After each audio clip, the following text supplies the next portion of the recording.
Olá, amigos, amigas! Vamos falar de grandes educadores, baseada nesse livro, A Educação segundo o Espiritismo, escrito por Dora Incontri. E ela, nesse capítulo, faz um tributo a algumas mães. A mãe de Sócrates, que foi parteira, e Sócrates, ele foi o parteiro das ideias. Agostinho, que tinha uma vida irregular, sua mãe Mônica, com suas preces, com seu exemplo, o converteu ao cristianismo e a uma vida mais pura. Francisco de Assis, espírito delicado e cheio de luz, e ele recebeu todo o apoio da sua mãe, Pica, para abraçar a sua missão na Terra. Pestalozzi era órfão de pai, foi educado pela sua mãe e pela sua governanta. Rivail foi levado pela mãe para estudar em Yverdon com Pestalozzi. Já como Kardec, Rivail sonhava constantemente com a sua mãe, lhe dando conselhos. Gandhi tinha uma forte ligação com a sua mãe, que o ajudou muito a vencer as tentações ocidentais quando ele estudou na Inglaterra. E Maria de Nazaré, mãe de Jesus, espírito angelical, mãe da humanidade, dirige uma falange que socorre as vítimas do suicídio, regeneradora da humanidade. Então vamos dar uma pincelada nos grandes educadores, em alguns grandes educadores. Sócrates viveu do ano 470 a 399 a.C. E ele é considerado o pai da ética ocidental. Foi um sábio virtuosíssimo. Ele pregava e praticava as virtudes e pagou com a vida a elevação das suas ideias que estavam em contradição com a sociedade corrompida da sua época.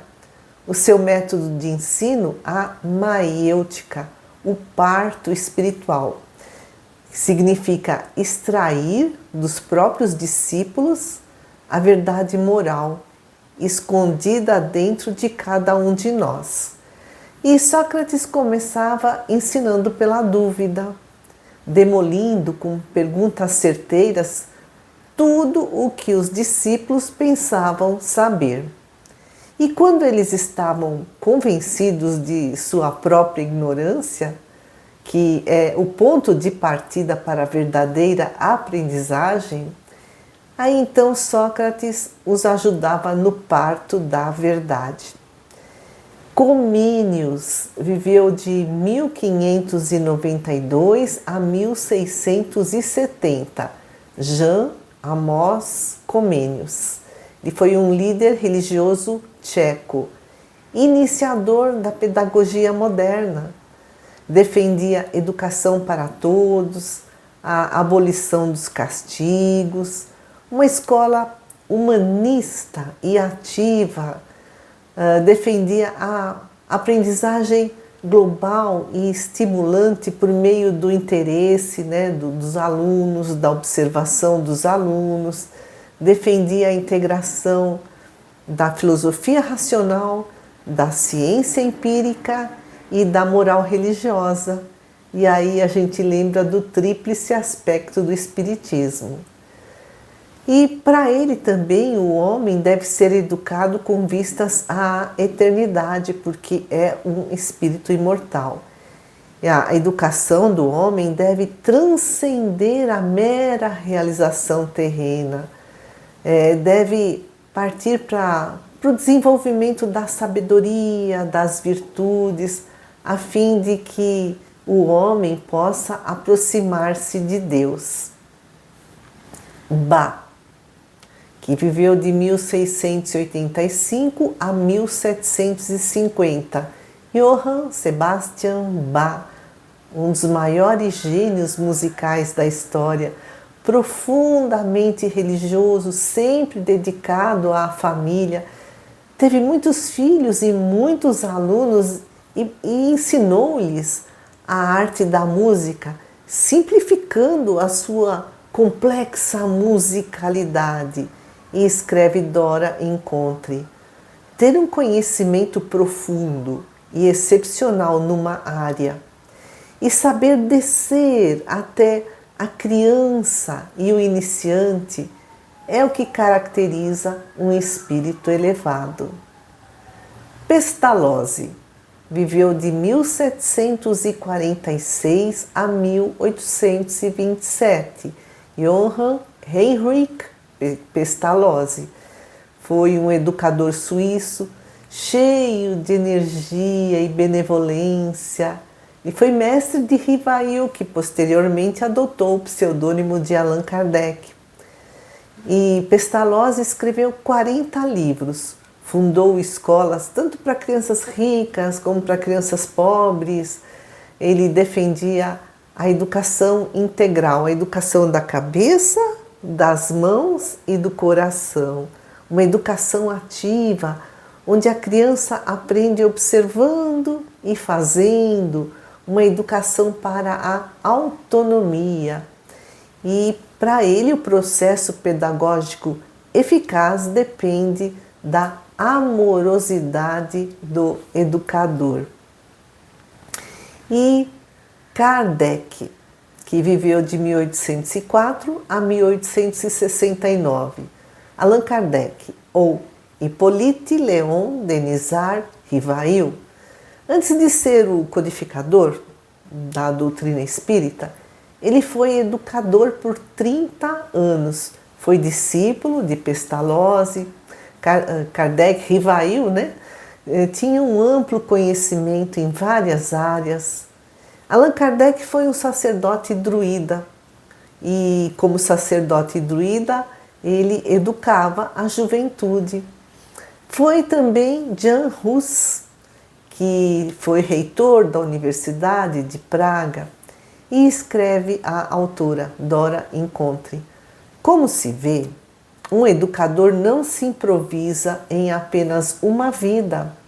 Durante várias existências, a alma se prepara para cumprir uma grande missão. E o Espiritismo é a obra máxima de pedagogia do espírito. Eurípides Barçanufo viveu de 1880 a 1918.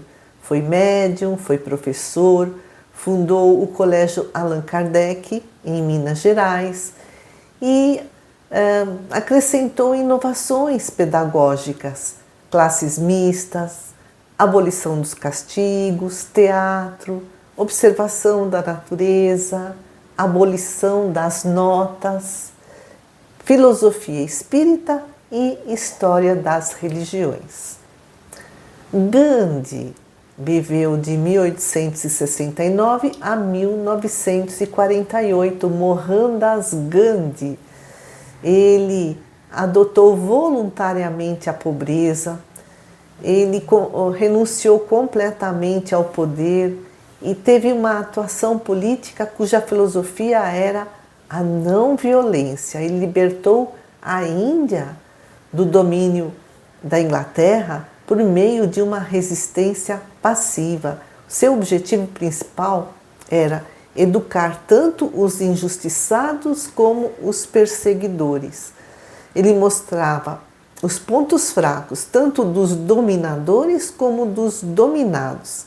Quanto à Índia, Gandhi lutou pela independência, pela libertação dos párias, pela educação do povo, pelo abrandamento dos costumes, pela abolição dos abusos religiosos e pelo cuidado quanto à higiene pública e particular. E quanto aos ingleses, os dominadores, Gandhi nunca os considerou inimigos. Ele lutou pela liberdade, pela justiça também para outros povos colonizados, dominados pela Inglaterra. procurando mostrar aos ingleses as injustiças que eles cometiam. Em todas as lutas, Gandhi adotou o sacrifício de si mesmo. Sua atitude era não colaborar com o mal, não se dobrar diante das injustiças, mas jamais revidar o mal com o mal, jamais odiar e preferir sempre sacrificar-se e sofrer, a impor sacrifícios e sofrimentos aos outros. Esse também foi o método de Jesus para regenerar o próximo. Gandhi mostrou como é possível liderar sem oprimir, instruir pela humildade, elevar pelo sacrifício e educar pela paz e para a paz. E Maria Montessori, que viveu de 1870 a 1952, foi médica, educadora, lutou pelo direito das crianças. Além do corpo, Maria Montessori via o espírito humano, além da natureza, ela via Deus. E o ambiente escolar era adaptado às crianças, era harmonioso, belo, para influenciar o psiquismo infantil. O seu objetivo era escola mais feliz, uma escola mais feliz. E também a necessidade de que os adultos se educassem para melhor educarem. Amigos queridos, só um en passant de grandes educadores aí na história da humanidade. Agradecemos a todos eles, todo esse trabalho maravilhoso que nos deixaram. E até a próxima.